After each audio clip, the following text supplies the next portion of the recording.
이른고 TV 오신 여러분 환영합니다. 저는 스포츠조선 유동이요. 루키더 바스켓 이동환입니다. 1월 둘째 주 KBL 루멘 팩트 1부 순서 힘차게 시작을 해보도록 하겠습니다.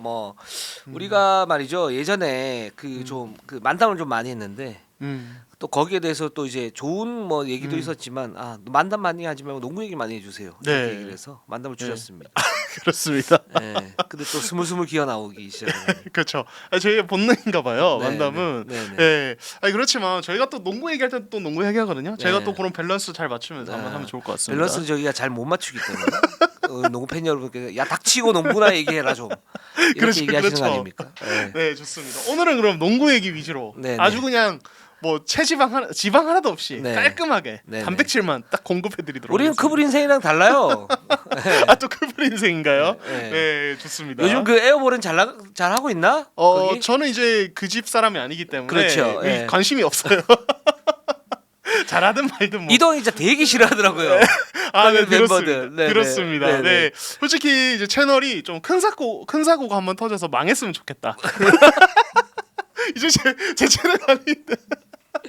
아니 뭐 서로 미워할 거면 뭐 독하게 미워해야죠. 이동이 이제 이런 모습, 극과 극의 모습, 네. 나쁘지 않아요 저는. 아 그렇습니다. 네, 저 새해 독하게 마음 네. 먹었습니다. 에어볼도 화이팅 하시고. 네, 화이팅 네. 하십시오. 네. 자, 일부 댓글 정책에서 댓글부터 소화를 하고 가도록 할게요. 자, 봄나들이님이 이리농구에서 슬램덩크 극장판 리뷰 정도는 해줘야 된다고 생각합니다. 어제 제가 이제 여자농구 올스타전을 네. 했는데 그때 이제 네. 점심을 먹을 때 박세윤 기자가 앞에 앉았어요. 네네. 앉으면서 슬램덩크 극장판 아주 좋다 이렇게 얘기를 하고 또 그 친구가 또 슬램덩크 덕후거든요. 아 그렇죠. 크블 인생은 네. 덕후 아니면 그 뭐 주식하는 애 얘기하는 애 또는 좀 또라이 같은 애들밖에 없어. 네네. 근데 이제 그래서 어떤 게 좋냐? 나 예전에 슬램덩크 애니를 봤었는데 너무 네. 좀 실망을 해가지고 네. 만화판은 되게 재밌었는데 그렇죠. 네. 극장판은 어떻게 되는 거냐? 그러니까 산왕전을 송태섭의 시선으로 보는 그런 부분이기 때문에 볼만하다 이렇게 네. 얘기를 하더라고요. 네. 그래서 꼭 한번 봐야 되겠다라는 네. 생각이 들었습니다.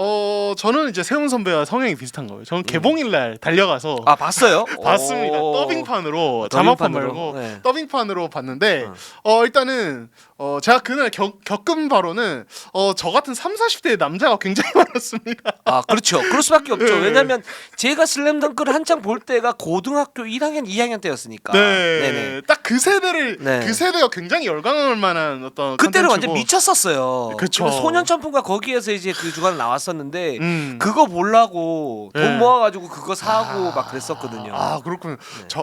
그래서 이제 딱 그 세대, 그 농구 대잔치와 이 농구에 열광했던 네. 그 세대와 이제 저처럼 이제 뒤늦게라도 슬램덩크 접한. 그리고 그 세대가 다 합쳐져서 혼자 남자들이 굉장히 많았고. 그렇죠. 일단은 저는 슬램덩크를 좋아했으면은 무조건 재밌게 볼 거라고 생각해요. 좀 약간 감동이 있습니다. 스토리가 좀 추가된 게 있고, 저 같은 경우는 사실은 농구를 알게 된 이유가 슬램덩크 때문이거든요. 그렇죠. 만화로 전 농구를 저는 교과서라 네. 생각해요. 그렇죠. 저희가 뭐 한 번씩 그런 슬램덩크 얘기를 한번 한 적이 있었던 것 같기도 한데 한 번씩 그런 진짜 룰이나 이런 이제 플레이에 대한 교과서적인 그런 부분이 있는데 정말 감동했고 저는 솔직히 그런 생각도 했어요. 이렇게 진짜 열광하는데 지금 되게 인기가 많다고 하더라고요. 왜 농구를 인기가 없을까? 사람들이 농구를 싫어하는 게 아니구나. 예. 그렇죠. 농구를 싫어하는 게 아니라 뭔가 농구가 매력 어필을 하면은 이렇게 슬램덩크처럼 열광하는 분위기가 만들어지겠구나. 국내 농구를 싫어하는 거죠. 국내 농구를 싫어하는 것보다는 인기가 없는 거죠. 관심이 좀 떨어지는 거죠. 그래서 그걸 이제 붐업하기 위해서 조금이나마 일주하기 위해서 저희가 또 방송을 하고 있는 거고. 그렇습니다. 그래서 네. 지금 3, 40대 우리 뭐 남성분, 여성분들 보시면 좋을 것 같은데 분들을 이렇게 보면 이제 두 가지 부류가 있지 않습니까? 이동환 기자 같이 이제 솔로. 그래서 이제 좀 프리한 그런 분들. 네, 재정적으로나 뭐 시간적으로나 좀 프리한 네. 분들. 물론 네. 이제 이동환 기자 연애를 하고 있지만 네. 프리한 분들은 이제 그렇게 보시는 거고. 그러니까 저같이 이제 생활이 좀 찌달린 사람들. 시간 바쁘신 분들. 그 유부남들. 네. 이런 사람들이 못 보는데 네. 꼭 볼 거야. 네. 추천드립니다. 네. 이제 하면은 그 팝콘 사면은 막 키링도 주고 막 그래요. 포스터도 주고. 그것도 추억이 있습니다.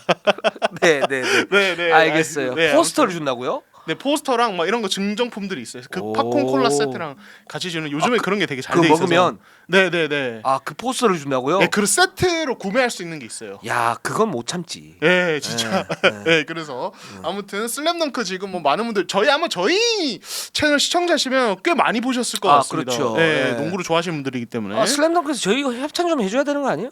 아, 그러니까요. 아 그 우리 왜 이걸 하고 있는 거야? 그러니까 저희가 슬램덩크 이제 협찬 많이 받으면 그 산왕전의 경기 내용 분석과 뭐 네. 이제 왜 산왕은 20점 차로 따라잡혔나 이런 그렇죠. 것들 신랄하게 어. 그 이제 비판할 거거든요. 산왕의 약점을. 아 네. 거기에서 그 안 감독님의 어떤 전술 전략이 기가 그렇죠. 막힙니다. 그렇습니다. 네, 네. 그렇습니다. 아무튼 그래서 슬램덩크 많이들 봐주시고 뭐 아마 종종 댓글 올라올 것 같습니다. 네.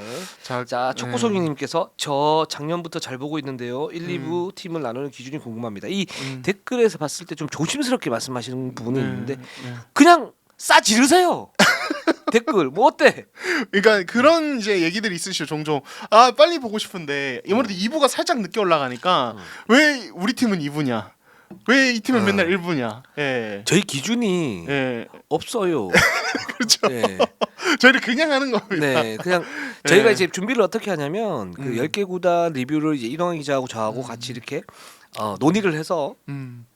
막 카톡에다 서로 올려요. 막 이렇게 올리고 아 이거는 좀 빼고 요거 넣는 게 좀 더 좋을 것 같지 않아? 뭐 이렇게 해가지고 또 넣고 또 뺐다가 넣고 이러다 보니까 이게 막 중구난방이고 뭐 어떨 때는 제가 그냥 이게 막 툭툭툭 쳐서 넣기도 하고 시간이 없으니까 또는 이동환 기자가 이제 또 정리를 이렇게 잘 해왔을 때 그냥 그대로 넣기도 하고 이래서 1, 2부 어떤 팀별 기준이 없습니다. 저희는. 그렇습니다. 저희가 뭐 특정 팀을 선호하거나 뭐 이제 안 다루는 뭐 이런 의도도 없고 순서도 아무 상관이 없다는 거. 저희는 그냥 한다는 거. 그렇죠. 그리고 저희가 주간에 한 팀별 이슈를 뭐 한 2개 정도 하려고 그러는데 만약에 뭐 그냥 평범한 이슈다. 항상 이제 이슈가 많지는 않으니까. 그랬을 경우는 그냥 하나만 하자. 저희 이렇게 지금 원칙을 세우고 하고 있습니다. 왜냐면 그 주에 그 이제 충실하게 하는 거 되게 중요하고 저희도 최선을 다하고 있습니다만은 저희도 사람이다 보니까 네. 그게 잘 안 될 때가 많아요. 그래서 좀 네. 장기적으로 이렇게 봤을 때는 어떤 부분은 줄이고 어떤 부분은 이제 늘리면서 가는 게 굉장히 중요하지 않나라는 생각이 들어서 그렇게 하고 있으니까 어떤 기준점에 대해서 어떻게 해야 될까요? 예. 글쎄요. 그러니까 저희가 뭐 그렇게 명확한 기준점 여기에 대해서 세워놓지 않는데, 근데 이제 비시즌에는 그런 부분이 있죠. 이제 또 선배께서 마지막에 갈무리 하시고 정리를 하실 때 약간 또 좀 중요하게 다뤄야 될 팀 그렇죠. 앞에 배치하시고 이런 여러 기준이 부분이 있는데 네. 시즌 때는 뭐 조금 약간 다 비등비등해서 그렇죠. 네 그렇죠. 네. 네네. 저희가 뭐 조금 더 요 부분은 뭐 고민을 하면서 하면 좋을 것 같습니다. 일부에서는 참고로 이제 KCC, KT, SK, 현대모비스, DB 순으로 이렇게 하고 나머지 팀들은 2부에서 하는 걸로 이렇게 지금 정리를 갖다 했습니다. 네. 그리고 포풍 선비님이 캐롯은 외국 선수 교체를 지나서 선수단 임금은 제대로 지급하고 이제 그게 더 궁금하네요. 최악의 상황은 일어나지 않길. 이게 아마 제가 기억하기로는 그 이제 보도가 나오기 전에 이제 나왔던 좀 불안한 그렇죠. 어떤 댓글인데 네. 그 이후에 실제로 이게 좀 문제가 됐습니다. 네, 그렇죠. 폭풍 선비님께서도 우리 또 대표적인 자매품님 아니에요. 그렇죠. 네. 역시 해안이 있으셔. 그렇습니다. 이게 좀 느낌이 쎄했다는 이제 건데 저희가 또 캐럿 다룰 때 한번 요 얘기 한번 다뤄보도록 하겠습니다. 정민규님께서 삼성 팬은 아니지만 추락된 모습이 안타깝네요. 순항하다가 부상이 컸고 기자님 말씀대로 코어의 부진이 크네요. 은희석 감독님도 좋은 감독님 같고 힘드실 텐데 6강에 흥미로우면 삼성이 살아나야 합니다. 옳소! 옳습니다. 네. 네. 삼성이 지금 8연패죠. 네. 네. 삼성이 제가 지난주에만 은희석 감독님 한 현장에서 한 3번 뵌 것 같은데 굉장히 이제 갈수록 표정이 약간 지치시는 이게 힘들할 수밖에 없어요. 네. 네. 그리고 저희가 지난주에 좀 삼성 비판을 좀 하긴 했는데 뭐 그 부분도 사실 삼성이 좀 더 지금 굉장히 어려운 시기지만 어려울수록 뭔가 더욱 효율적인 어떤 방법으로 가야 된다. 이런 의미에서 이제 말씀드린 겁니다. 그러니까 삼성 지금 힘듭니다. 그렇습니다. 그 삼성 편에서 저희가 자세히 말씀을 갖다 드릴게요. 네, 자, KCC로 한번 가보도록 하겠습니다. KCC가 이제 주간 성적 2승 네. 1패고요. 이제 순위가 이제 5위, 15승 15패 정확히 5할을 마크를 하고 있어. 분위기 괜찮습니다. 그렇죠. KCC가 뭐 시즌 초반에 뭐 힘들다 그래도 또 5할이에요. 네, 그렇습니다.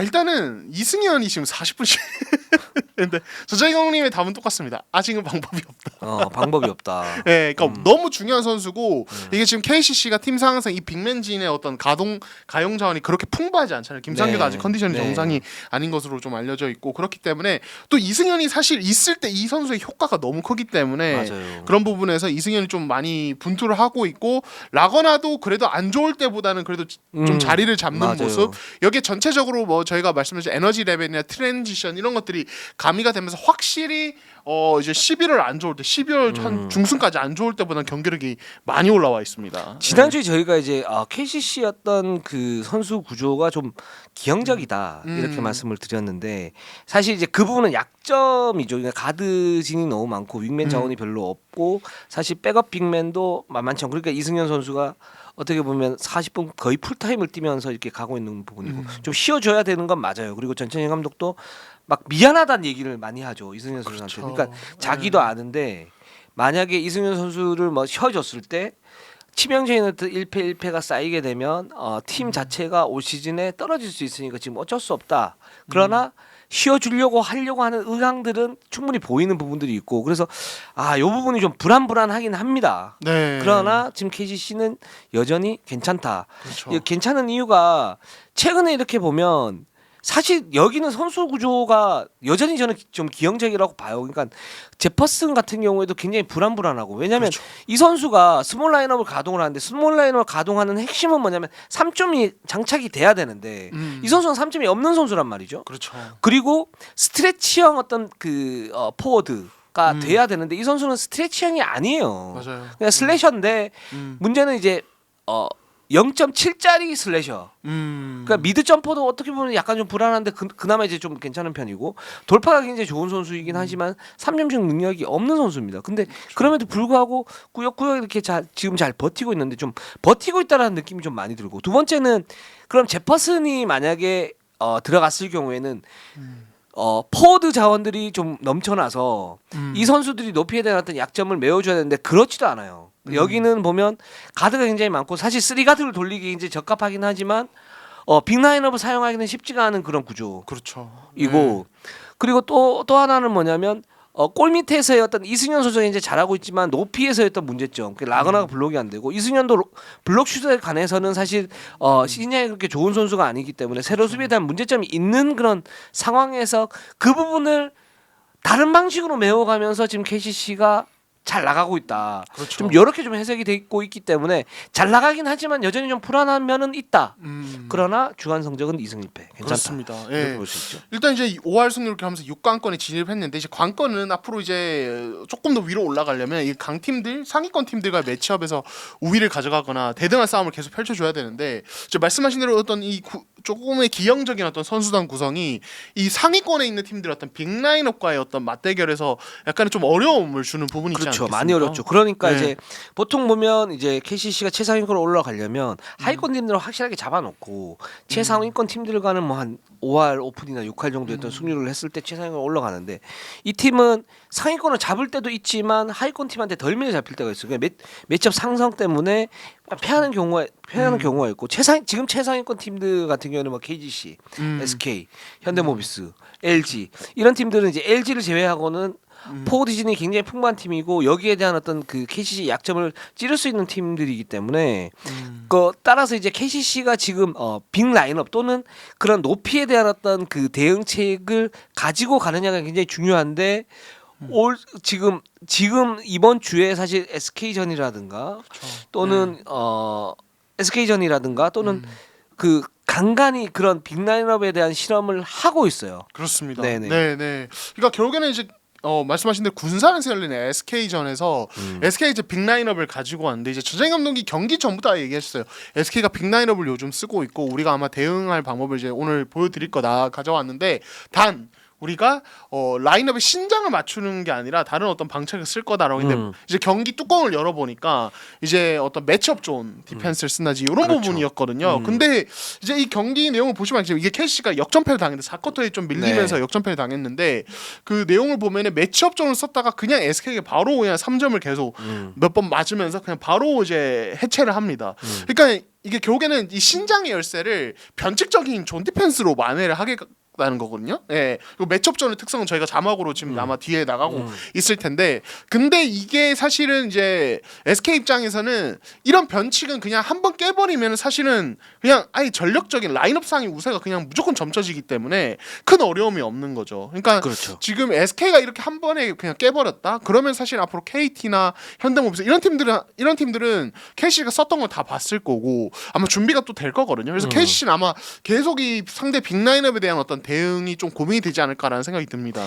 이런 테스트가 저는 이제 의미가 없다고 생각하지는 않아요. 이날 이제 SK가 이제 매첩전을 썼을 때 3점을 많이 던지면서 그리고 그 효율도 굉장히 좋았고요. 그렇죠. 그러면서 좋은 모습을 갖다 보였지만 SK의 구조를 볼 때, 그러니까 이게 저는 왜 그러냐면 KCC가 선수 구조는 살짝 기형적이긴 하지만 전찬진 감독이었던 풍부한 경험 이런 부분을 위해서 상대 약점을 찌르고 그 기본적인 KCC한테 틀에 맞게끔 뭔가 페이스를 끌고 오는 그런 측면이 있다라고 계속 말씀을 드리는데 이것도 이런 부분이거든요. 그러니까 그 당시에 그러니까 지난주에 SK하고 KCC하고 맞부딪혔을 때 사실은 SK가 이길 확률이 높은 게임이잖아요. 그렇죠. SK는 굉장히 상승세고 윙 자원이 좋고 수비가 탄탄하고. 근데 그럼 KCC가 그럼 여기에서 이길 수 있는 확률을 높일 수 있는 방법은 뭘까라고 봤을 때는 3가드로 돌리면서 트랜지션을 가미하는 것. 근데 이 부분은 SK도 강점이 있단 말이죠. 왜냐하면 오지현, 김선영, 최준용 이런 선수들 기동력을 갖추고 그 트랜지션이 이제 강한 선수들이 많기 때문에 즉 그랬을 경우에 KCC가 좀 밀릴 가능성이 있고 그럼 여기에서 뭔가 하나를 갖다 더 가미를 해야 되는데 이분은 이제 빅라인업을 사용을 했을 때 그럼 여기에서 빅라인업에 그치지 않고 매첩전을 사용했다. 즉 이제 3점 어느 정도 허용을 한 상태에서 안쪽을 틀어 막겠다라는 그런 이제 의도잖아요. 네. 근데 SK가 최근의 경기를 보면 빅라인업을 사용을 했을 때 원희에 대한 집중도가 상당히 많고 또 하나는 뭐냐면 순간순간 미스매치 대응을 굉장히 잘해요. 그러니까 미스매치 대응을 가스공사처럼 노골적으로 하는 게 아니고 물 흐르듯이 상대가 어떤 스위치 디펜스를 했을 때 또는 SK가 빅라인업을 사용을 했을 때도 똑같은 방식으로 공격을 하거든요. 2대2 공격을 했다가 거기에서 이제 위브 액션을 갔다가 거기에서 안으로 들어왔다 밖으로 나가고 근데 그 상태면 수비가 엉키기 때문에 거기서 미스매치가 났을 때 그 부분을 찌르는 그러니까 SK의 좋은 점은 그 부분이죠. 작년까지 살아남았던 경험의 힘, 그 조직력의 힘이 그런 부분으로 나타나는 건데 그렇기 때문에 KCC 입장에서 모든 걸 다 막을 수는 없고 SK가 빅라인업을 사용을 했을 때 KCC가 빅라인업을 사용한다 그러면 뭔가를 줘야 되는데 가장 약한 부분을 줘야 된다라고 봤을 때는 SK의 3점 이라고 저는 판단했다고 봐요. 그 부분이 나쁘진 않았는데 거기서 터진 거죠. 그렇죠. 그건 어쩔 수 없는 그런 부분인데 그러면 여기에선 두 가지 부분이 있는 게 뭐냐면 KCC가 빅라인을 포기할 것인가 아니다. 빅라인에 대한 매치업 존의 어떤 조직력을 좀 더 강화시키면서 다시 한번 테스트해 보는 거. 그리고 SK가 KCC전에서는 잘했지만 기본적으로는 빅라인을 사용을 했을 때는 원이나 아니면 미스매치 공략을 통한 어떤 공격 루트가 많고 3점에 대한 부분에 대한 비율 이 부분은 여전히 미세한 약점들이 있고 여기는 뭐 전문 슈터라고 하면 허일영 선수 정도밖에 없으니까 물론 뭐 김선영이나 최준영의 어떤 3점슛 능력을 무시하는 건 아니고 콘테스트를 했을 때는 확률이 떨어질 수 있으니까 이 부분을 공략하는 게 올 시즌에는 맞다. 이렇게 결론을 저는 내리는 게 중요하다고 봐요. 네, 그렇습니다. 그래서 매치업존을 쓸 때도 이제 말씀하신 대로 어떤 이제 상대적으로 확률이 낮은 쪽에서 슛을 쏘게 만드는 거 아마 그 부분에 대한 어떤 이야기도 있었고 실제로 이날 SK전에서도 최준영이 다 넣었어요. 네, 그러니까 다른 선수들이 아니라 그러니까 이게 어떻게 보면 약간의 내어주는 부분도 좀 있는 것 같고 아마 이제 여러 가지 방법을 준비하지 않을까 싶어요. 그러니까 지금 사실 KCC가 이 라인업 신장에서 빅라인을 맞추려면 김상규를 3번으로 쓰는 식의 어떤 그런 변칙밖에 없는데 사실 그게 지금 KCC 구조에서 굳이 해야 될 필요는 없어 보이거든요. 오히려 좀 약간 플랜이 좀 엉킬 것 같아요. 지금의 그렇죠. 좋은 모습들이. 그렇죠. 예, 그래서 지금처럼 정창영이 3번으로 뛰는 사이즈가 좀 작은 라인업을 쓰더라도 혹은 이제 4쿼터의 중반 이후에 썼던 이근희가 3번으로 뛰는 라인업을 좀 쓰게 되더라도 어떤 기존의 강점을 유지하면서 몇 가지 어떤 전상희 감독의 경험에 기반한 묘수들로 좀 이제 빅라인업을 약간 공략해 주는 게 좀 효율적이지 않을까 실제로 예, 이런 생각이 들긴 합니다. 그렇습니다. 예. 그 뭐 이런 저하고 이제 좀 다른 주장을 하긴 했지만 이게 공통적으로 연결돼 있는 부분들이 있고 그리고 저는 이제 한 가지 좀 이제 KCC에 좀 아쉬운 건 뭐냐면 이 지금 기형적인 구조는 좀 바꿔야 된다. 이게 트레이드를 하든지 뭐 다른 방식을 통해서라도 아마 FA로 뭐 데리고 오든지 하더라도 저 윙맨 자원 한두 명 정도 저는 이제 송교창 선수가 들어온다고 하더라도 앞선 자체가 좀 이제 낮은 그런 부분들이 있기 때문에 송교창 선수가 들어오게 되면 우승 후보예요. KCC는 우승을 해야 되는 어떤 당위성들이 있고 그러니까 최상위권으로 가야 되는 그런 팀인데 거기에서 경쟁력을 보이기 위해서는 저 윙맨 자원의 어떤 그 보충 보강 한 명 정도는 좀 필요하다. 그리고 지금의 어떤 가드진이 있는데 여기에서도 좀 교통 정리를 할 필요는 있다. 이런 생각이 듭니다. 네, 좋습니다. 자 KT로 한번 가보도록 할게요. 자, KT 주간 성적 1승 1패입니다. 이제 최근에 뭐 분위기가 워낙 좋았기 때문에 그렇죠. 연승 계속 타면서 이제 1승이 네. KGC한테 승리를 갖다 그렇죠. 네. 예, 그죠. 현대모비스는 어제 또 마지막에 추격을 하다가 아쉽게 졌고, 네. 그러니까 분위기가 정말 대단했고, 그리고 이제 7위까지 올라왔습니다. 이제는 뭐 6강권 진입은 물론이고 그 이상도 다시 한번 기대해 볼 수 있는 최근 분위기가 가장 좋은 팀 중에 하나입니다. 그렇습니다. 예. 지금 KT가 여기에서 날개를 달기 위해서 데이브 알테폰소 선수를 영입을 했어요. 그렇습니다. 이제 어제 공식 발표가 났죠. 일디폰소 네. 영입을 했고 그 이제 이 선수 일단 이제 192cm, 86kg 좋은 체격을 가지고 있고 네. 아마 이제 올스타 휴식기 전후로 아마 휴식기 때 손발에 좀 더 맞추고 이제 휴식기 끝나자마자 아마 데뷔를 할 것으로 보입니다. 이 선수 이제 필리핀 아시아 쿼터로서 이제 현지에서 굉장히 인기가 많은 맞아요. 선수로 알려져 있습니다. 그래서 뭐 유튜브에서는 이 선수가 필리핀의 호응이다. 뭐 그렇죠. 이렇게까지 얘기를 하고 있습니다. 네, 그렇습니다. 그래서 이제 결국에는 KT가 지금 이제 뭐랄까 지금 상승의 방점을 찍기 위해서 이 선수까지 합류가 하는 분위기인데 좀 이제 뭐 그래도 장단점은 냉정하게 바라봐야 되지 않겠습니까? 그렇죠. 네, 일단은 장점을 이렇게 보면 슈팅력이 굉장히 좋다. 그렇죠. 이 부분은 굉장히 중요한 거죠. 음. 그 슈팅력이 좋다라는 건 뭐냐면 지금 KT가 이제 빅라인으로 사용을 하고 있는데 여기에 이제 확실한 3점 슈터는 없는 그런 상태입니다. 그런 상태이기 때문에 이 일대폰소 선수가 들어오면 기본 빵은 한다. 이렇게 볼 수 있는 거죠. 일단. 네, 그러니까 이제 저희가 지난주에 말씀드렸지만 KT가 그 이번에 김영환이나 김동호를 쓰는 라인업을 이제 최근에 활용을 했고 이게 효과를 봤지만 이제 네. 그 내재된 불안 요소들 뭐 이런 것들이 있는데 일대폰소가 어쨌든 필리핀에서 뛰는 스타일을 보면은 정통 1번은 전혀 아니거든요. 약간 공격형 1번 아니면 혹은 2번으로 뛰는데 일대폰소만 2번으로 뛰면서 정성우나 뭐 박지원 아니면 최창진 이런 자들과 합을 맞췄을 때는 꽤 시너지 효과가 날 수 있다. 이런 부분 말씀드릴 수 있을 것 같고 이 선수 보면은 돌파가 막 스피드가 엄청 빠른 스타일은 아니에요. 아바렌토스나 이런 네. 선수처럼. 근데 돌파 후에 어떤 미드레인지 점퍼라든지 플로터, 유로스텝 이런 것들 보면 기술적으로 굉장히 완성도가 높은 선수라는 게 느껴지고 뭐 여러 가지 상황에서 어떤 시야도 준수하고 그러니까 자기 공격만 보고 막 경주마처럼 달리는 스타일도 아니라는 거죠. 그런 부분에서 좀 센스 있는 플레이도 기대할 수 있다. 뭐 이렇게 말씀드릴 수 있을 것 같습니다. 근데 약점이 있죠. 네, 그렇습니다. 일단은 이게 저희가 필리핀 아시아 선수 올 때마다 얘기하는 건데 신장이 모르겠어요. 얘네들 네. 우리 왜 그 예전에 농구 대잔치 때 네. 센터가 다 2m예요. 그 표기된 게 농구 네. 대했을 때 이창수, 네. 박상관, 네. 조동기 뭐 네. 등등 해서 네. 안병익 뭐 네. 다 2m야. 다입니다. 근데 이렇게 보면 네. 거의 조현일 뭐 이런 선수들도 네. 있었죠. 네. 1m 96, 1m 97이래요. 실제 보면은 왜 2m냐? 네. 그래야 프로에서 더 쳐주니까. 그렇죠. 필리핀이 약간 그런 느낌이 있어요. 1980년대 이런 느낌이 있어. 그렇죠. 키 가지고 얘네들 봐라. 네, 그렇죠. 네. 지금 이제 뭐 구탕도 그렇고 그렇죠. 뭐 이제 아반도도 그렇고 네. 이런 선수들 그리고 아바렌토스나 그 알바노도 실제 보니까 약간 더 작은 약간 이런 현상이고 이 선수도 지금 193cm 2cm 뭐 이렇게 얘기 나오는데 네. 실제로는 더 작을 것 같고 심지어 성우철 감독님이 약간 이게 뭐 커버를 하려고 하시는 건지 모르겠지만 일대폰 선수 직접 보니까 생각보다 컸다. 이게 저는 이 얘기 들으니까 더 작은 것 같다는 느낌이 들었거든요. 그런 멘트는 하지 마요.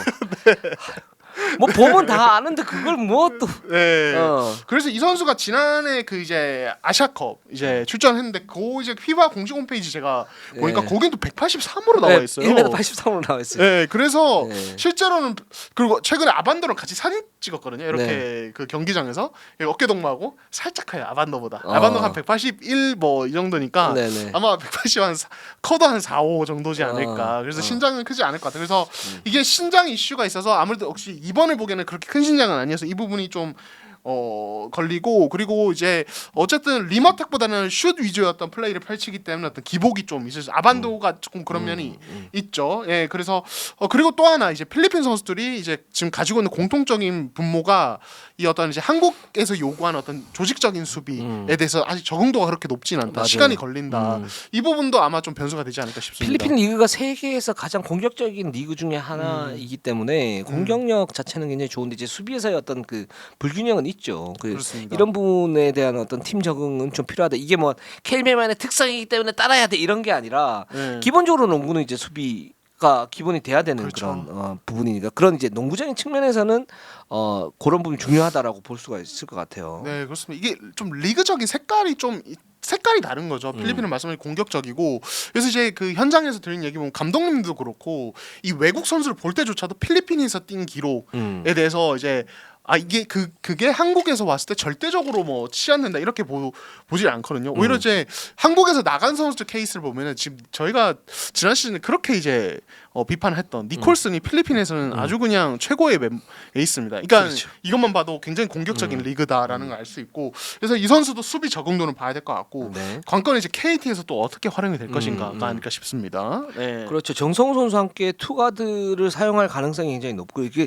바르지 원가도 사용하기는 좀 쉽지 않은 그런 상태입니다. 그렇죠. 그러니까 네. 원래는 이제 외국인 선수가 포인트 가드를 맡게 되면 이제 커뮤니케이션 자체가 쉽지가 않기 때문에 좀 이제 시간이 좀 필요한 그런 부분이고 그래서 정성우 선수하고 이제 투가드로 놓을 가능성이 높고 그렇게 됐을 경우 이제 투가드 투포워드 원 빅맨 이런 식으로 가게 될 가능성이 높은데 근데 여기에서 이제 좋은 점은 뭐냐면 외곽이 좀 더 안정적으로 변할 가능성이 있다. 즉 이제 KT가 지금 프라스퍼도 그렇고 그리고 제로드 존스도 그렇고 석점슛의 어떤 비율은 픽앤팝에 의한 석점슛 어떤 비율이 굉장히 높고 그 부분 때문에 이제 스페이싱이 골 밑에 있고 거기에서 하윤기 선수가 어느 정도 역할을 하는 부분이 좋잖아요. 그래서 좋은데 이런 이제 스트레칭을 할 수 있는 한 명의 선수가 더 많아진다라는 그런 부분들은 분명히 있는데 근데 수비에서 만약에 문제점이 좀 생긴다 이렇게 되면 이 두 가드를 놨을 때 어떤 그 플러스 마이너스 같은 경우에는 상대가 좀 더 편하게 생각할 수도 있어요. 그렇습니다. 네, 이 부분을 갖다 잘 보고 기용을 해야 되지 않을까라는 생각이 듭니다. 근데 일단은 이 선수의 어떤 기량을 좀 봐야죠. 그렇죠. 네, 네. 예, 실질적인 기량이 어느 정도일지는 봐야 될 것 같고 만약 이 선수가 진짜 뭐 알바노 정도까지 아니더라도 일정 수준 국내 웬만한 주전 라인업과 네. 매치업에서도 어느 정도 우세를 가져갈 수 있고 어떤 득이 실보다 좀 큰 상. 그러니까 분명히 약점들이 있을 거예요. 네, 득이 실보다 크다면 사실 KT 입장에서는 이번 쪽에서 최근에 김동욱, 김영환, 한의원이 또 요즘에 너무 잘하는데 좋죠. 예. 이제 이쪽 로테이션을 가는데 일대폰서가 왔을 때 조금 더 이제 풍부한 어떤 라인업 구성이라든지 변칙적인 라인업 구성도 가능하니까 굉장히 좀 이제 히든 카드가 될 수도 있는 자원이 아닐까 싶습니다. 그렇습니다. 좀 지켜보도록 할게요. 네. 그리고 지금 하윤기 선수가 아주 폭발적입니다. 네. 지금 사실 뭐 저희가 지난주에도 뭐 이제 대단하다. 그래서 그 어떤 전술적인 요인에 대해서 말씀드렸지만 지금 이제 모비스전에서도 26점. 모비스는 사실 빅맨 지나면 사실 국내 KBL에서 뭐 최고 수준의 그렇죠. 팀인데 네. 그런 팀을 상대로 26점 기록했고 4라운드 두 경기만 봤을 때도 평균 20점에 야투율 75%입니다. 약간 그 자이언 윌리엄슨 같은 그런 느낌이 있어요. 진짜 맞습니다. 그리고 어제 보면 그 함준 선수하고 매치업을 하는데 그렇게 힘겨워하지 않아요. 네. 오히려 함준 선수가 하윤기 선수였던 스피드와 높이에 좀 뭐랄까 좀 힘겨워하는 그런 모습들이 있었어요. 그러니까 물론 이제 함준 선수도 굉장히 좀 날카로운 모습을 많이 보였고 하윤기 선수도 이제 디테일한 어떤 약점들은 분명히 있지만 근데 기본적으로 이제 매치업 이제 대결에서 하윤기 선수가 약간 우세한 그런 부분이 있다. 이게 좀 바뀐 부분이죠. 예전 같으면은 어떤 함준 선수 노련미에 하윤기 선수가 좀 실수하는 그런 경향이 많았었는데 지금 좀 달라졌다.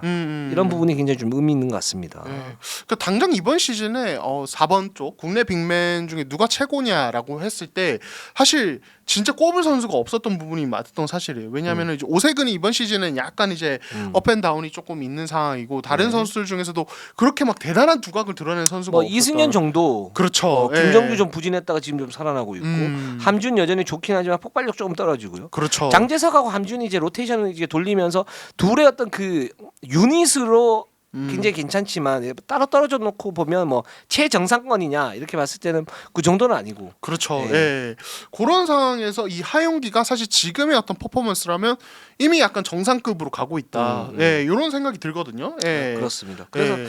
이 선수가 지금 쇼코너 그렇죠. 여기에서 굉장한 강점을 보이고 있는데 거기엔 좀 이유가 있죠. 예, 그렇습니다. 그러니까 이 쇼코너가 사실은 이제 그 빅맨의 어떤 굉장히 좀 뭐랄까 전형적인 점유 지역이라고 볼 수 있어요. 가드가 뭐 그렇죠. 윙이나 탑의 3점 라인 밖에서 볼을 핸들링하고 득점도 한다면 이제 하영기 같은 빅맨들은 쇼코너, 그러니까 페인트 존과 베이스라인 사이에 그 90도 각기 있는 지역 거기에 머무르면서 이제 받아먹거나 공격 리바운드 가담하거나 뭐 이렇게 되는데 하영기의 경기를 자세히 보면은 그 이제 외곽에 스크린을 걸러가는 뭐 이런 패턴이나 상황을 제외하면은 이 쇼코너 양쪽을 계속 타면서 계속 이제 기회를 포착합니다. 그렇죠. 예, 그래서 국내 가드가 돌파를 했을 때는 거기서 받아먹는 거, 혹은 올려놨을 때는 거기서 어떤 세컨 찬스를 받아먹는 거. 근데 이 선수가 워낙 이 민첩하기도 하고 점프력도 좋고 스피드도 좋기 때문에 거기서 어떤 운동력으로 상대 국내 빅맨들을 웬만하면 어느 정도 누르고 가는 이런 부분이 있어요. 예. 그리고 이번 시즌은 저희가 뭐 시즌 전부터 얘기했지만 이제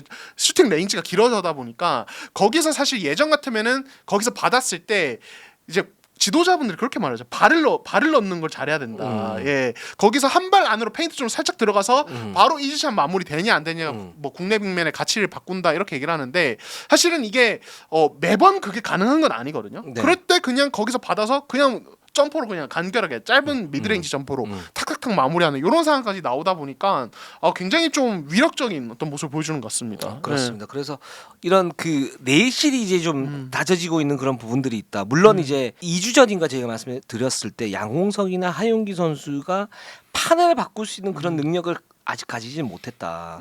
그러나 어떤 시스템을 만들어주면 거기에서 자신의 어떤 역할을 할 수 있는 그런 빅맨으로 성장하고 있다라고 지금 말씀을 갖다 드렸는데 그렇게 되기 위해서 이제 기본적인 부분들, 즉 스크린 동작이라든가 뭐 실 동작이라든가 이런 부분들이 잘 된 상태에서 쇼코너에서 이제 하이에나처럼 뭔가 받아 먹으려고 하는 그렇죠. 이게 기본이 돼 있기 때문에 되는 부분이고 만약에 그 기본이 안 돼 있을 경우 그게 작년 시즌 같은 경우에 뭔가 어설프고 여기에서 실책이 나오고 그러면서 플러스 마이너스를 봤을 때 효율이 좀 떨어지는 그런 부분들이 있는데 이제 이 부분들이 조금씩 완성이 되고 있다라고 해석하는 게 가장 좀 정확하지 않을까라는 생각이 들어요. 그러니까 저는 이제 빅맨들이 슛거리를 늘린다고 하면은 네. 긍정적인 부분도 있겠지만 항상 이제 먼저 생각나는 건 소프트해지고 밖에서 돌지 않을까. 사실 이거를 항상 저는 먼저 생각하거든요. 그래서 개그에서 이런 얘기를 하지 않습니까? 소는 누가 키워? 그렇죠. 네. 소를 키워야 되는데 빅맨이면 네. 일단 소를 키우고 뭐 다른 걸 해야 되는데. 네. 자꾸 이제 밖으로 나들면서 이제 뭐 다른 사업을 생각하는 거죠. 네, 우유 팔라고 하고 그렇죠. 뭐 그런 거죠. 그렇죠. 예. 하지만 이제 빅맨은 기본적으로 페인트 존에서 이제 뭐 방향성은 다양합니다. 리머택을 해도 되고 공격 리바운드 가담을 해도 되고 아니면은 이제 이승현처럼 스크린이나 이런 부분에서 굉장히 건실한 어떤 박스아웃 여기서의 어떤 플레이. 그러니까 어떤 방향을 통해서든 그 빅맨이 해야 될 역할을 하면서 이제 점퍼를 장착해야지. 점퍼 장착했다고 밖으로 돌기 시작하면 이거 완전 전화유가 그 와전이죠. 와전. 야, 뭐라 해야죠? 전도. 본말 전도. 본말이 전도. 죄송합니다. 제가 어휘가 본말이 전도되면서 그냥 이상하게 돼버리거든요. 네. 예, 그러니까 그런 부분에서 하용기는 이게 모르겠어요. 코칭 스태프 주문은 이제 본인의 좀 이제 생각을 좀 한 부분인지 모르겠지만 그런 기본을 잃지 않으면서 이제 자기가 개선된 업그레이드된 부분을 또 가져가는 이런 굉장히 좀 충실한 부분이 있어서 굉장히 보기 좋은 것 같아요. 그렇습니다. 네. 그래서 하윤기 선수가 지금 성장을 계속 하고 있고 요거는 이제 바른 방향. 이다. 그래서 KT 어떤 상승세의 원동력이다. 그리고 여기에서 근데 저는 이제 장기적으로 이렇게 본다면 3점슛 갖추는 것도 나쁘진 않을 것 같아요. 그러니까 올 시즌 말고 서서히. 그러니까 예를 들어서 오픈 났을 땐 던져야 되거든요. 뭐 요런 이제 개념. 그렇죠. 그런 개념이죠. 그렇죠. 지금 NBA에서도 빅맨들이 보면 보통 보면 다들 이제 3점슛 능력을 가지고 있죠. 근데 골 밑에서의 어떤 그 자신의 본연의 역할을 잊지 않고 상대 수비가 특정한 상태에서 자신을 오픈시켰을 때는 거기서 응징을 해주는 그런 능력은 있어야 되는데 가독에 대한 어떤 부작용이 있고 이 부분에 대한 어떤 위험성을 이동환 기자가 말씀을 하신 거죠. 그렇죠. 네, 예, 좋습니다. 자 SK로 한번 가보도록 할게요. 자, SK 2승 1패 일주일 동안 기록을 했고요. 순위 이제 공동 3위까지. 일단 SK는 네. 잘 나가고 있습니다. 네. 잘 나간다고 말씀을 드렸죠. 네. 너무 잘 하고 있어요. 그러니까 이 팀이 연승을 길게 하진 않는데 연패 없고요. 한 번 치면 바로바로 이겨버리고 그냥 강팀이에요. 강팀이에요. 네. 그리고 최준영이 들어오면서 사실 승률이 굉장히 높아진 게 사실이고, 근데 최준영이 의지를 하냐? 이제 그 부분은 아니고 원희, 최준영, 김선영 이렇게 삼각편대. 그리고 여기에 이제 롤플레이어들 최부경, 허일영 빅 라인업. 그다음에 오재현, 뭐 최성원 스몰 라인업. 그렇죠. 이런 식으로 이제 자유자재로 패턴까지 바꿀 수 있는, 그렇죠. 팀 패턴까지 바꿀 수 있는 그런 모습들을 장착을 하고 있기 때문에 강하다. 그렇죠. 근데 네. 약점은 있다. 그렇죠. 예. 예. 그러니까 이제 KG 시전에서 이제 아쉬운 이제 석패를 했는데, 그러니까 이게 사실은 이 두 팀이 사실 이번 시즌도 만나기만 하면 굉장한 명승부를 네. 펼치는데, 어떤 이제 아직 이제 지금 SK가 한창 올라가는 과정에서 어떤 라인업 말씀하신 다양한 빅 라인업과 스몰 라인업에서의 어떤 이제 약간의 약점들, 그리고 여기에 대해서 KGC가 대응책을 가져왔을 때 SK가 또 라인업 바꿔주는 부분, 이런 부분에서 운영적인 면에서 아직은 조금 더 이제 뭐 완성도가 좀 높아지면 아마 좋을 것 같다 이런 생각이 들긴 하더라고요. 그렇죠. 예. 일단 그 게임을 자세히 이렇게 보시면 처음에 SK가 이제 빅 라인업을 사용을 하면서 분위기가 굉장히 좋았어요. 앞서가기도 하고 했었는데 결국 점점 KGC에게 좀 막히는 그런 느낌. 근데 유독 또 스펠맨이 또 3점슛 능력이 또 좋아가지고 네. 거기서 이제 따라잡히면서 결국 승부처에서는 투가드를 사용을 했었고, 오재현, 김선영 투가드를 사용했었고, 그러면서 막판까지 동점을 만들었다가 결국 이제 패하는 그런 상황인데, 역시 이제 SK의 어떤 힘을 보일 수 있었던 그런 경기였고, 이제 SK는 제가 볼 때는 플레이오프 걱정은 좀 덜어놔도 되지 않을까. 간다. 그렇죠. 대신에 이제 2위 안으로 들어서느냐 마느냐 이 부분이 좀 걸려 있는 부분이고, 여기서 플레이오프 때 어떻게 경쟁력을 가지고 가느냐, 우리가 시즌 전에 말씀드렸던 안영준의 공백을 어떤 식으로 메우면서 플레이오프에서 경쟁력을 가지고 가느냐. 제가 그때 말씀드렸죠. 전시현 감독 엄살 부린다고. 그렇죠. 그렇죠. 예. 그렇죠. 그리고 최준영 선수 빠졌을 때도 저는 SK가 그냥 이대로 가면 언젠간 반등할 거다 말씀드렸잖아요. 그렇죠. 예. 근데 전희철 감독 때 계속 엄살 부리고. 그렇죠. 그렇죠. 그죠? 맞아요. 결국 이렇게 되잖아요. 조희재 감독님 혹시 보고 계신다면 네. 이제 또 여기에 대한 어떤 반응 좀 부탁드리겠습니다. 예전에는 전화 통화를 할 때 이렇게 보면 약간 좀 이렇게 목소리가 갔어요. 그래서 다운돼 있어요. 전 감독님 그래요, 고생이 많으세요. 근데 요즘은 응. 목소리가 톤 자체가 약간 반톤 올라갔어. 네. 감독님 이제 저는 그 경기 중에 감독님 카메라에 비치면 그것도 네. 딱 됐어.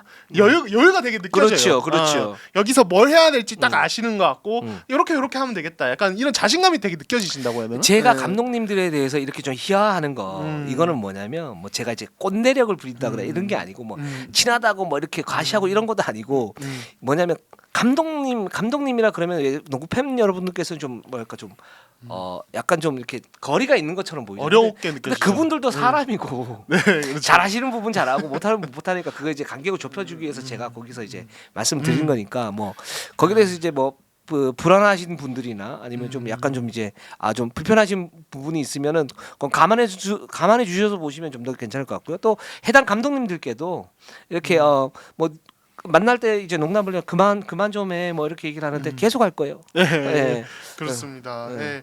그래서 이제 SK 빅라인업 보면 SK 빅라인업 같은 경우는 이제 일단 가드 수비수가 김선영 혼자라는 점. 네. 여기에서 나오는 어떤 매치업의 어떤 좀 어려움. 왜냐면 상대 에이스급 가드들을 김선영 직접 맡아야 되는데, 이거는 뭐 사실 SK 내부적으로도 이미 인지를 하고 있는 부분. 그렇죠. 이지만 김선영의 어떤 이제 2대2 수비나 1대1 수비 사실 그렇게 강하지가 않다. 그러니까 이 부분에서 사실은 오재현이나 최원혁, 최성원 이런 카드들을 써서 보완해 주는 게 투가드, 쓰리가드 SK 그 라인업이고, 그러니까 이 빅라인업 쓸 때는 김선희 그 수비 약점이 부각이 될 가능성이 높고, 그리고 또 이제 또 하나는 SK가 빅라인업 쓸 때 가장 큰 특징은 스위치예요. 요즘에는 스위치를 가지고 오고 미스매치 공략에 대해서는 또 뭐 스크램 스위치 섞어 쓰고 이렇게 하면서 가는데, 여기에서의 어떤 이제 약간의 불안 요소들, 그리고 최근에 공격에서 원위 의존도가 좀 높아지고 있는 부분들, 이런 불안 요소들을 이제 조금 수정하고 보완해 가면 괜찮지 않을까 이런 생각도 들긴 합니다. 그 지난 시즌에 SK가 이제 KGC만 만나면 많이 패했죠. 그때 1승 5패인가 2승 4패인가 했었었고,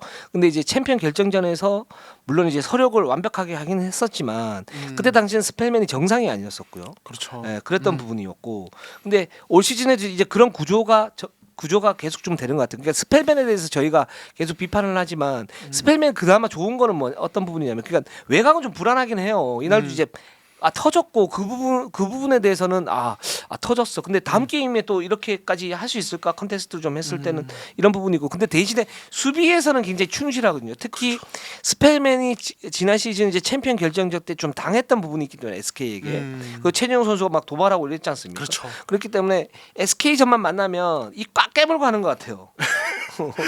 그렇죠.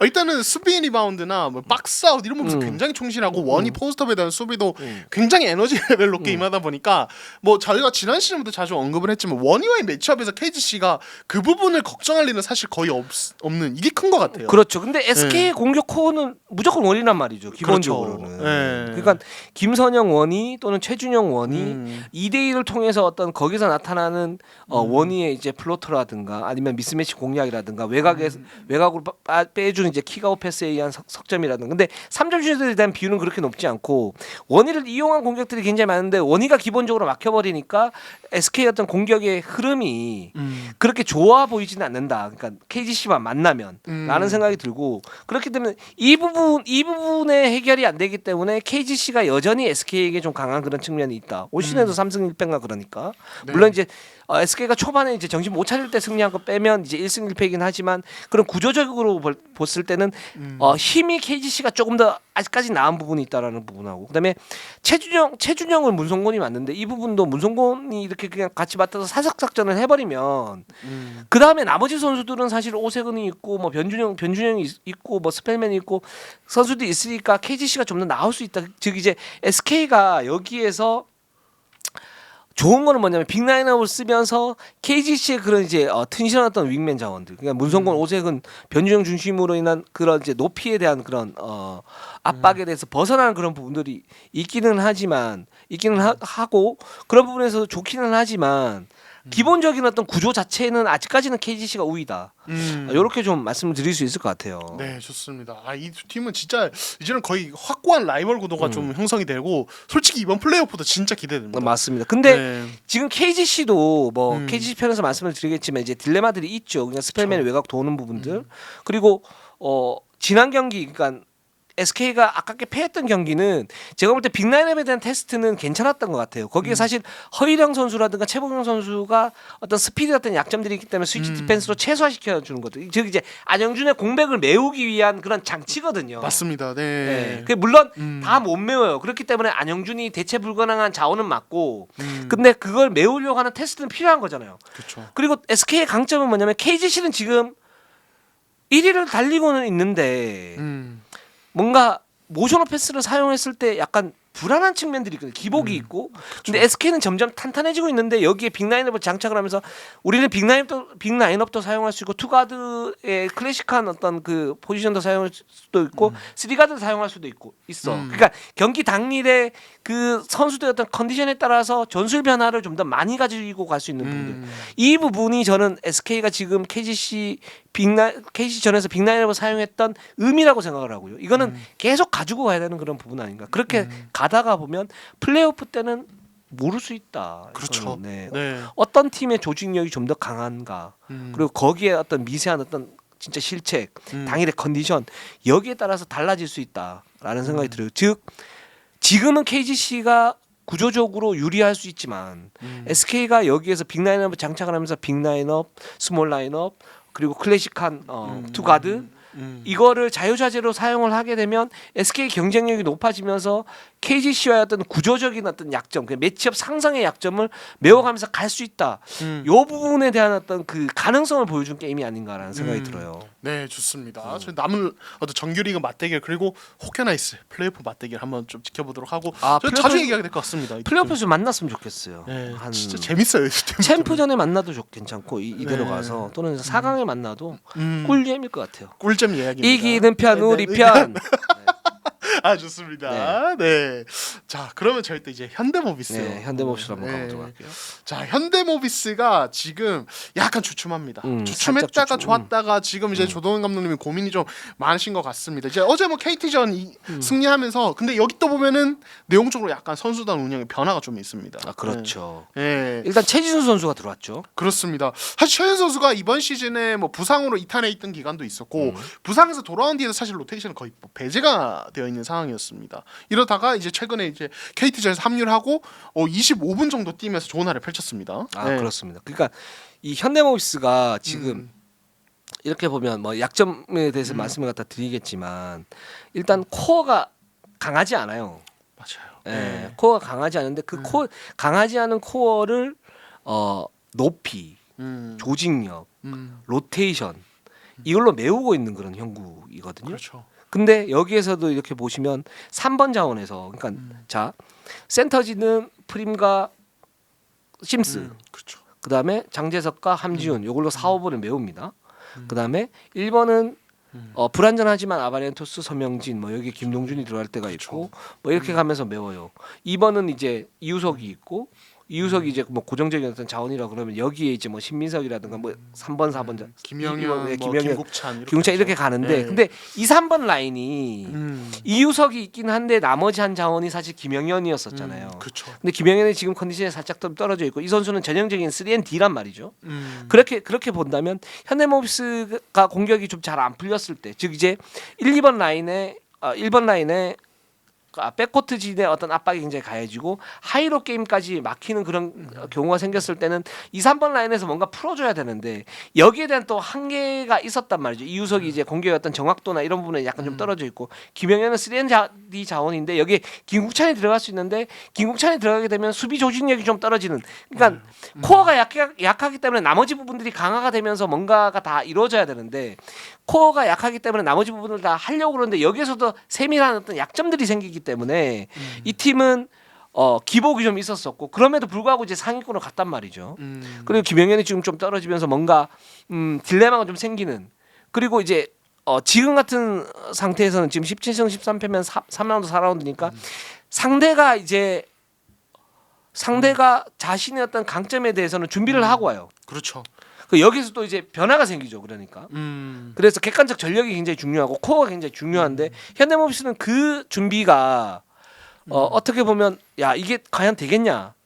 그렇기 때문에 최근에 좀 부진했던 거거든요. 그렇죠. 네. 근데 여기서 이제 최진수가 들어왔어요. 네. 네. 그래서 이 부분이 그런 상황에서 최진수가 들어왔다라는 게 저는 좀 의미가 좀 있다라는 생각이 듭니다. 그러니까 최진수 같은 경우는 이제 현대모비스 처음 이적했을 때 그때부터 이제 이미 상대 어떤 에이스급 윙 자원들을 막아내는 어떤 카드로 활용이 돼서 사실 뭐 공격에서 슈팅이 좀 이제 워낙 불안해서 좀 아쉬움이 있었지만은 사실 그것만의 힘이 있었고 사실 이제 슛도 뭐 자신감 있게 사실 던져주고 들어가기 시작하면 이게 굉장히 좀 위협적인 자원이었거든요. 네. 다만 이제 안 될 때가 좀 특히 최근 한 2년간은 좀 많아서 그랬지. 네. 그런 부분에서 뭐랄까, 그러니까 이 선수가 어떤 지금 현대모비스의 어떤 새로운 코어가 될 수 있냐? 사실 그건 아닙니다만. 네, 아니에요. 이 선수가 투입됐을 때 이 선수가 가진 신장과 스피드 그리고 어떤 수비 카드로서의 활용도 그리고 어떤 변수가 될 수 있는 이런 부분들 때문에 되게 좀 분위기 메이커가 될 수 있는 그런 자원인 건 확실하거든요. 그렇죠. 네. 지금 같은 상황에서 이렇게 보면 최진수가 여전히 이제 슈팅의 어떤 밸런스가 좋지는 않아요.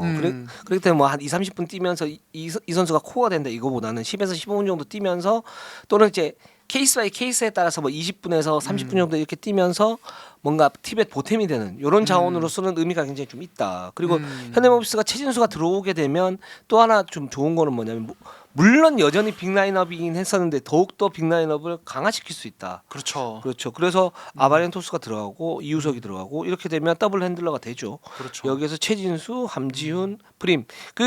지금 프림은 세로 수비가 나름 괜찮은 편인데 함지훈이 들어야 되면 세로 수비에서 약간의 문제점은 있거든요. 이 부분을 최진수가 좀 메워주는 그런 역할도 할 수 있어요. 네, 그렇습니다. 자, 이런 상황에서 이제 뭐 얘기하시면 현대모비스의 어떤 코어 불안 이게 또 이제 공격적인 작업 또 연관이 좀 있지 않습니까? 그렇죠. 네. 이게 현대모비스가 SK하고 비교를 하면 딱 맞아떨어져요. 뭐가 문제인지. SK는 기본적으로 김선영, 원희 또는 최준영 이 선수들의 어떤 호흡이 지금 굉장히 좋은 그런 상태이기 때문에 2대 공격이 자유자재로 됩니다. 어떤 팀을 만나도. 그렇습니다. 그 2대2 공격을 일단 깔아놓은 상태에서 거기에서 여러 가지 것들을 하죠. 미스매치 공략도 하고 그 다음에 컷인이나 백도어도 하고 여기에서 2대2 공격을 하면서 볼 핸들러가 직접 해결을 하기도 하고 또 가장 중요한 이제 원희가 거기에서 뭔가 결정력을 보여주고 그러면서 뭔가 다양한 어떤 베리에이션을 가지고 있어요. 근데 현대모비스는 아니에요. 그렇죠. 예. 예. 그러니까 이게 좀 문제가 있는 게 뭐냐면 자 현대모비스가 경기 전 그 시즌 전에 조동현 감독이 1위 금지령을 내렸잖아요. 그러니까 그건 뭐냐면 프림이나 함지훈, 장재석이 여기에 첫 번째 옵션이 돼야 되기 때문에 여기에 좀 더 강화를 하자라는 거고 그다음에 2대 공격을 다 붙였을 때는 외곽도 해야 되는 그런 부분들이니까 하면서 뭔가 공격이 삐걱삐걱 거리면서도 그냥 평타를 쳤는데 지금 같은 경우는 이제 상대가 이제 아는 거죠. 하이로 게임에 대해서는 그렇죠. 아는 그런 부분이고 네. 기본적으로 하이로 게임은 지금 함지훈, 장재석 프림이 있기 때문에 효율이 있지 프림이 굉장히 좋은 이제 포스트업 능력을 가지고 있고 자리를 잘 잡잖아요. 함지훈이 넣어줄 수 있는 능력이 있고 되는 거지 기본적인 하이로 게임은 효율이 많이 떨어집니다. 그렇습니다. 네. 네. 그렇기 때문에 이 공격은 하면 할수록 단순해지는 거고 단순해지면서 뭔가 밸런스가 좋지 않은 그런 부분이 생겨요. 네. 그렇습니다. 근데 여기서 2대2 공격 같은 경우에도 이렇게 보면 아바렌토스가 슈팅 셀렉션이 진짜 많이 불안해요. 이우석도 마찬가지고. 그렇죠. 근데 여기서 2대 공격을 저는 굉장히 간단하게 하는데 뭐 예를 들면 이제 아바렌토스가 두 가지죠. 핸드오프 패스 받고 석점. 그 다음에 들어가서 살짝 2대2 패스를 해주는데 그게 센터가 잡는 지점이 보통 이제 하이 포스트 그렇죠. 지역이에요. 네. 그럼 거기에서 또 다시 1대1을 해야 돼요. 네. 예. 그 이거는 좀 맞지가 않다. 좋지가 않다. 이거는 좀 현대모비스가 해결해야 될 문제고 이 코어에 대한 문제가 풀리지 않으면 현대모비스는 그냥 올 시즌 요대로 갈 가능성이 굉장히 높다. 이런 생각이 듭니다. 그러니까 이 하이로 같은 경우 사실 2라운드쯤에 굉장히 위력이 많이 발휘됐었죠. 그렇죠. 그 녹스 나가 프림이 1옵션으로 역할이 변경되고 네. 그때 이제 프림이 페인트 존에 자리 잡는 어떤 능력 이 부분과 이제 국내 선수들이 그 타이밍을 포착해 주는 능력 그 부분 그리고 팀 훈련 통해서 그거를 이제 시너지를 내는 어떤 능력이 굉장히 급상승하면서 프림을 중심으로 현대모비스가 굉장히 좀 안정적인 하이로 게임 여기에 뭐 함지훈의 어떤 센스까지 덧붙이면서 진짜 이거 진짜 무섭다. 저희 그 기억이 나요. 그 울산 현장에서 같이 있다가 하이로 진짜 무섭다. 약간 이 얘기를 했던 기억도 나는데 근데 말씀하신 대로 지금 이제 3라운드 되고 이제 이러면서 이제 각 팀들이 안단 말이에요. 준비를 해오다 보니까 그렇죠. 이게 이제 프레미 로우 포스트 페인트 조난이 자리 잡고 장재석이나 함지훈이 엘보 하이 포스트에 잡고 위치하면서 볼을 잡고 공을 들어올렸을 때 이건 하이로우구나. 이 타이밍에 대해서 팀들이 인지하고 있고 프림에게 볼이 들어가는 순간 굉장히 겹겹이 둘러싸면서 이제 득점을 막아버린단 말이에요. 그렇죠. 여기서 이제 프림이 공이 나가면 시간도 많지 왜냐면 현대보면서 그때 굉장히 천천히 작업을 하기 때문에 시간도 많지 않고 여기서 이제 샷 셀렉션이 불안한 선수들이 공을 잡거나 아니면 김혜영 같은 선수가 급하게 던져야 되는 네. 그러면서 전체적 공격 밸런스가 확 무너지는 그리고 말씀하신 대로 그런 게 있는 것 같아요. SK는 좋은 게 뭐냐면 비교를 하셨지만은 이 하이로우를 쓸 때가 있거든요. 이 팀도. 네. 근데 이 팀은 그 이제 탑에서 어떤 김선영이나 최준용 같은 자원들이 볼 핸들링하면서 더블 스태거 스크린 받아서 2대2 하면서 거기서 자연스럽게 파생되는 하이로우를 많이 그렇죠. 쓰고 그렇죠. 그러니까 그때 그때 올라오는 선수도 달라요. 원희가 탑으로 나오기도 하고 국내 선수가 탑으로 나와서 투입해주고 그러니까 이 하이로우의 어떤 서로 역할 조정과 위치 변경도 자유롭게 이루어지는데 현대모비스는 굉장히 단조로운 게 사실은 프리미 탑으로 올랐을 때는 하이로우가 안 나와요. 맞아요. 애초에 함지훈 같은 경우도 이제 나이도 있고 체력적인 그것도 있고 장재석 같은 경우도 그때 몸싸움이 강한 편이 아니기 때문에 네. 거기서는 또 이제 굉장히 또 단조로워지고 그냥 프리미랑 아바렌토스 결국에는 다시 핸드오프하고 2대2 하다가 프림이 롱 미드레인지 약간 던지고 약간 이렇게 끝나는 작업이 많이 나오거든요. 그러니까 그 말씀을 갖다 네. 드려 잘 하셨지만 현대모비스와 SK하고 그 2대 공격과 하이로 게임의 어떤 그 혼용 시너지를 이렇게 봤을 때는 슬램덩크 얘기를 하자면 그 서태웅과 윤대엽이 1대1 공격을 할 때 그쵸. 또 맞닥뜨렸을 때 네. 윤대엽이 서태웅에게 해준 말이 있지 않습니까? 너는 너무 한 곳만 노려. 네. 1대1로 날 이길 수 없어. 뭐 네. 이렇게 얘기했죠. 그러니까 이제 SK는 그런 2대2 공격을 하는 척하면서 하이로를 하고 그다음에 하이로 하는 척하면서 2대 공격과 같이 연계되면서 뭔가를 하는데 이 팀은 지금 하이로 게임인가 2대2가 나 지금 하이로 해. 나 지금 2대2 해. 이거거든요. 그렇죠. 이거는 좀 봐야 되는 거고 또 하나는 뭐냐면 저는 아바렌토스나 이우석이 좀 더 깊숙이 치고 들어갔으면 좋겠어요. 2대 공격을 했을 때 거기서 패스 주고 그냥 머물러 있는 게 아니고 쭉 들어가가지고 상대 수비를 갖다 좀 더 찢었으면 좋겠어요. 그 비율이 현격이 좀 떨어져요. 그쵸. 물론 네. 근데 그랬을 경우에 왜 근데 그렇게 못하냐면 지금 센터가 기본적으로 2명이 들어가 있으니까 골 밑에 공간이 너무 안 나요. 그러면 거기서 위치 전형을 좀 해줘야 돼요. 그 부분에서는. 그러니까 순간적으로 나와가지고 스페이싱을 만들어준다든가 그게 이제 가장 기본적인 그런 방법이고 여러 가지 방법을 해줘야 되고 거기에서 이우석이나 아바렌토스가 기본적인 골밑 돌파도 강한 선수들이기 때문에 그걸 해준 상태에서 그러면 그렇게 했을 경우에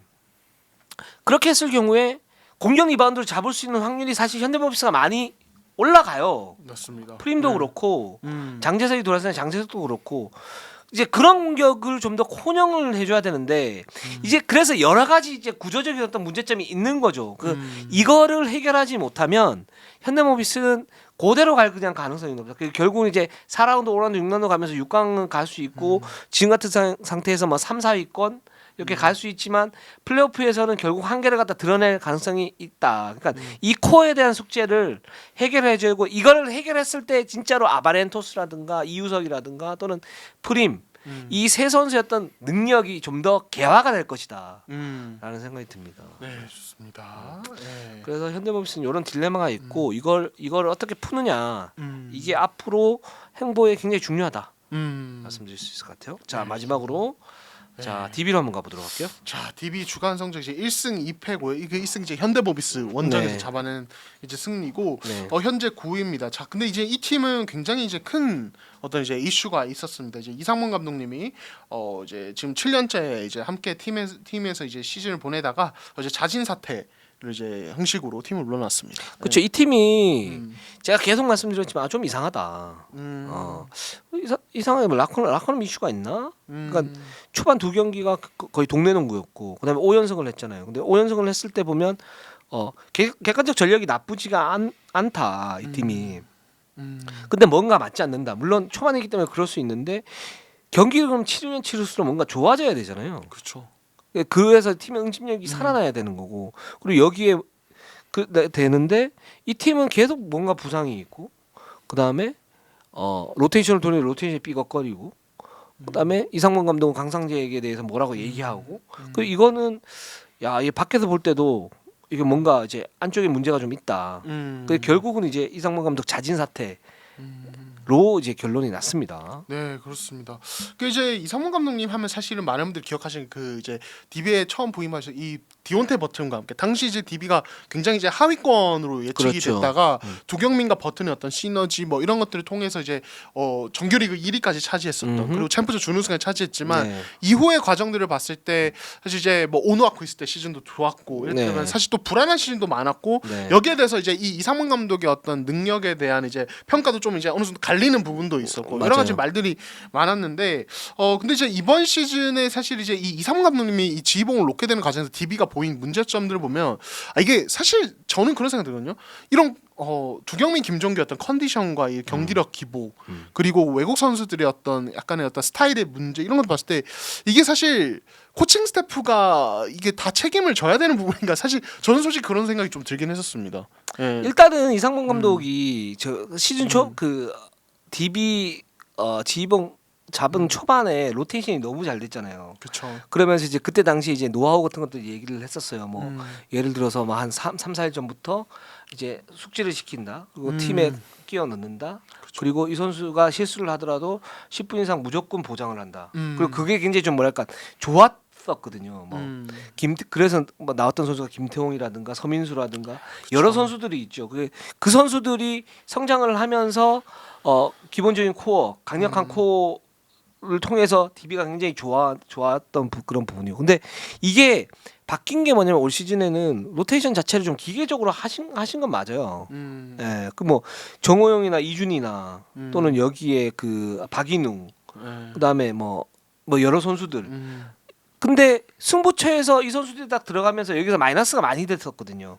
그러니까 이제는 좀 로테이션을 좀 집중적으로 뭐랄까 해야 될 때 하고 아니면 코어를 써야 될 때 써야 되는데 근데 그런 부분에서 좀 뭐랄까 좀 기계적이지 않나 이런 이제 비판이 있었고 근데 내부적으로 이렇게 보면 또 두경민이나 김정준은 또 관리를 해줘야 되는 그렇죠. 그런 상태이기 때문에 즉 이제 그때 당시에는 이제 코어가 굉장히 탄탄했었고 지금 코어가 굉장히 불안하기 때문에 로테이션이 좀 안 먹힌 부분도 있다. 이제 이렇게 좀 해석이 좀 되고요.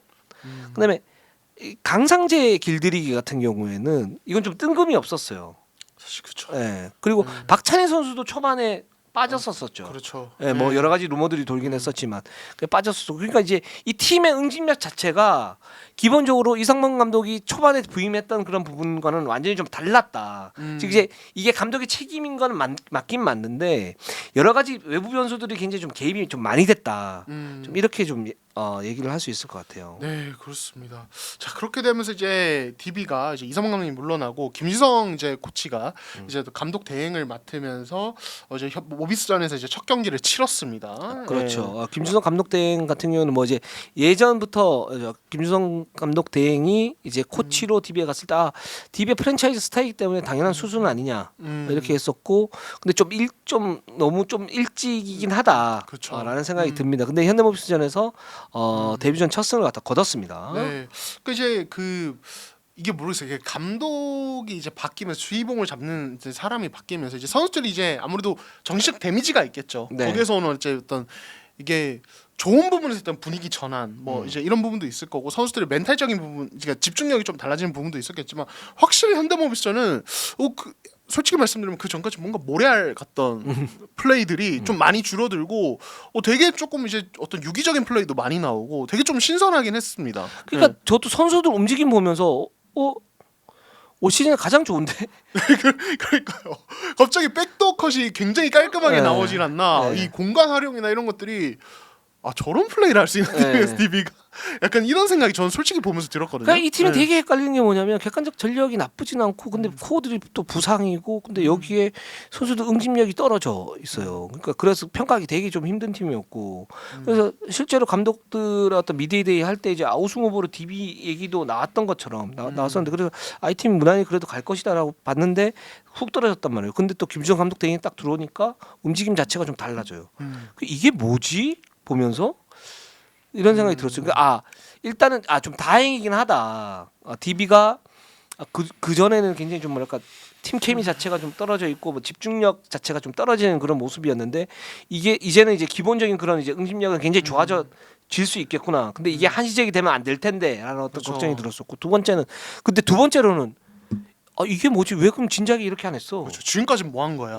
저도 그 생각 들더라고요. 그러니까요. 네. 그래서 야 이건 뭐 선수들이 뭐 솔직히 어떤 느낌까지는 뭐 장난치나? 약간 오히려 네. 그런 느낌까지 좀 살짝 들었어요. 네. 네.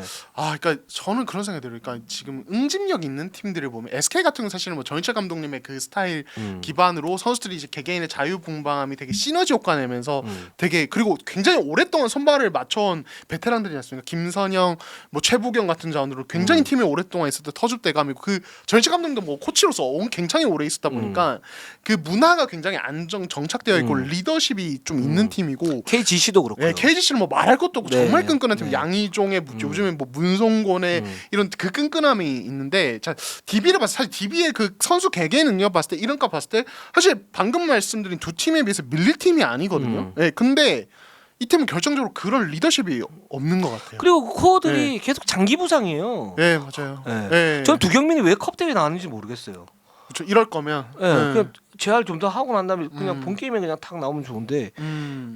그런 판단이 어떻게 나왔는지 솔직히 말하면 좀 의문이고 왜냐면은 뭐 이성만 감독이 그런 얘기를 했지 않습니까? 전 감독이 있지만 두경민은 15분에서 20분 뛰면서 장기적으로 쭉 계속 관리를 해야 된다 그랬는데 그럼 컵대까지는 재활을 정말 빡세게 하고 본 게임 들어가서 거기에서 15분 20분을 하지 왜 컵대 나와가지고 그때도 이제 부상 살짝 또 당해가지고 또 이렇게 막 왔다 갔다 거리고 김종규 마찬가지. 지금 2년 동안 그러면 도대체 비시즌 때 뭘 한 거야? 근데 지금 와서 이제 컨디션이 좀 올라와요. 올라오는데 김주성 감독 땡이 딱 들어오니까 여기서 또 세게 뛰어. 그래서 야 이거는 뭐랄까, 야 느낌이 되게 묘했어요 진짜로. 예. 예. 그런 부분에서 사실 어떻게 보면 이제 이 김주성 코치 같은 경우는 이제 오랫동안 팀의 프랜차이즈 스타로서 지금 사실 DB인 주축 선수들 뭐 김종규도 그렇지만 뭐 두경민 이런 선수가 같이 해왔던 이제 인물이고 그런 부분에서 뭔가 분위기를 잡을 수 있는 부분이 분명히 있을 것 같긴 한데 그러니까 DB는 근본적으로 진짜 뭐 이렇게 시작해서 한 달 전부터 얘기를 했지만 팀 네. 문화를 그 밑바탕을 개선하지 않으면 네. 이거 능력이 좋은 선수 모아도 어떤 이제 뭐 부상 변수에 따라 대처 능력도 떨어지고 굉장히 좀 약간 좋았다가 나빴다가 좋았다가 나빴다가 이거 반복이지 않을까라는 생각이 사실 좀 들긴 하더라고요. 맞습니다. 그러니까 이상호 감독 이 예전에 KGC 시절부터 저는 이제 그 감독의 좀 불만했던 게 뭐냐면 항상 선수 편에 거의 100%예요. 예, 그 뭐 FA 계약을 할 때나 뭐 이렇게 보면 좀 과도하다 싶을 정도로 그 정도 안 해도 되는데 그 DB도 마찬가지고 그쪽으로 해서 이제 케어를 뭐랄까 과도하다 싶을 정도로 했거든요. 그래서 실제로 어떤 그 내부적으로 어떤 얘기들이 나왔냐면 DB에서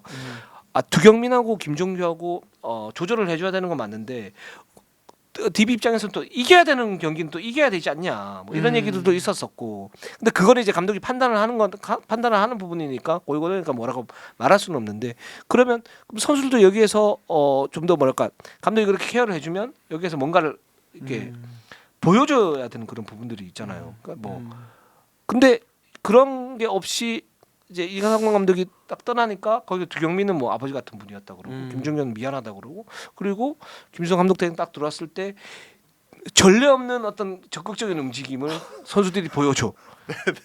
야, 저는 많은 생각이 들었습니다. 네. 그래서 어떻게 보면 DB 입장에서는 지금 그 모비스전의 경기력이 그 한 경기로 끝나질 않길 바랄 텐데. 네, 그렇게 돼야 돼요. 네, 그렇게 돼야 할 텐데. 정말 알다가 약간 모를 것 같은 그런 부분이 일단은 지금은 좀 느껴진다. 좀 지켜보시죠. 네, 좋습니다. 알겠습니다. 오늘 방송은 여기까지 하면 될 것 같습니다. 자, 우리는 항상 최선을 다하겠습니다. 네이버 유튜브 구독 좋아요, 알람. 감사합니다.